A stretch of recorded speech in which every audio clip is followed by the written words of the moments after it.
Chair now recognizes the gentleman from Connecticut, Mr. Courtney, for 5 minutes. Thank you, Mr. Chairman, and thank you again to both witnesses. Secretary Austin, in your written testimony, you highlighted this month's historic gathering at Naval Base Port Loma in San Diego, where President Biden, Australian Prime Minister Anthony Albanese, and UK Prime Minister Sunak announced the optimal pathway to execute the AUKUS security agreement, which will provide Australia with a conventionally armed nuclear-powered submarine capability. As you well know, the U.S. has not shared this closely guarded technology with another nation since 1958, when we did so with the British Navy. The plan is to sell at least 3 Virginia-class submarines to Australia in the early 2030s. Can you describe the strategic benefit to the U.S. of sharing these precious assets at the same time that we're building up our own undersea fleet? Our undersea capability is one of our clear advantages that we have over any other nation in the world.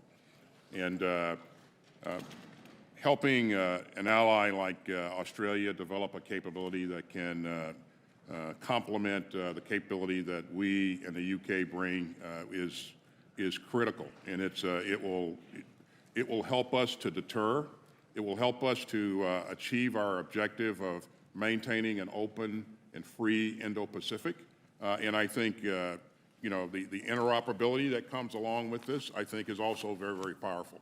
So it is a generational capability that will increase our overall capability as allies by orders of magnitude.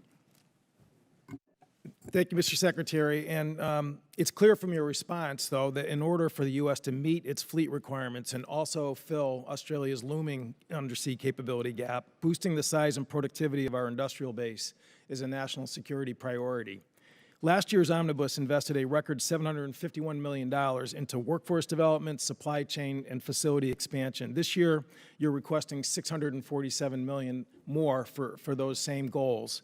Can you speak to the need for Congress to approve this amount in order to make AUKUS work and to grow our domestic industrial base capacity in parallel? And can you also discuss the need to reform U.S. export controls to enable technology sharing, in order to make AUKUS succeed? We clearly have to do more to expand our capability, capacity in our industrial base.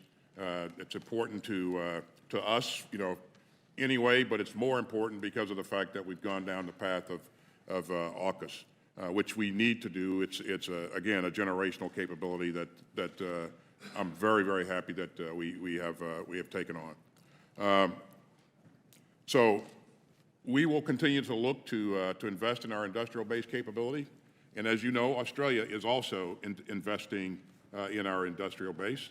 And I think that's the right thing to do, and I compliment them for making that tough decision. No, you're correct. So the day after Port Loma, the Minister for Defense Industry in Australia, Pat Conroy, announced that, again, number one, they are now moving forward with $6 billion of new investment in their own industrial base, the new shipyard in Adelaide, and they are also investing $3 billion into the U.S. industrial base, which is an extraordinary statement of how serious and committed that country is, again, to make this all work. There's another issue that, again, has been sort of in the internet, atmosphere, I think somewhat aided by China, who's not very pleased about the AUKUS arrangement, claiming that this somehow is going to affect the sovereignty of Australia's Navy, that they're basically sacrificing sovereignty by going into this arrangement.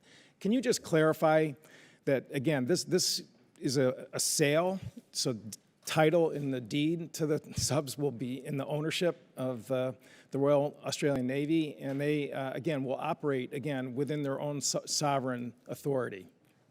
I couldn't explain it any better than you just did. That's exactly right. It does not infringe on the sovereignty of Australia at all. And again, they are a great ally, and we welcome their decision to invest in this capability. And lastly, as I mentioned, this is a submarines that will have conventional armaments, not nuclear armaments. And again, that is critical in terms of making sure that it complies with the International Nuclear Non-Proliferation Treaty. Is that correct?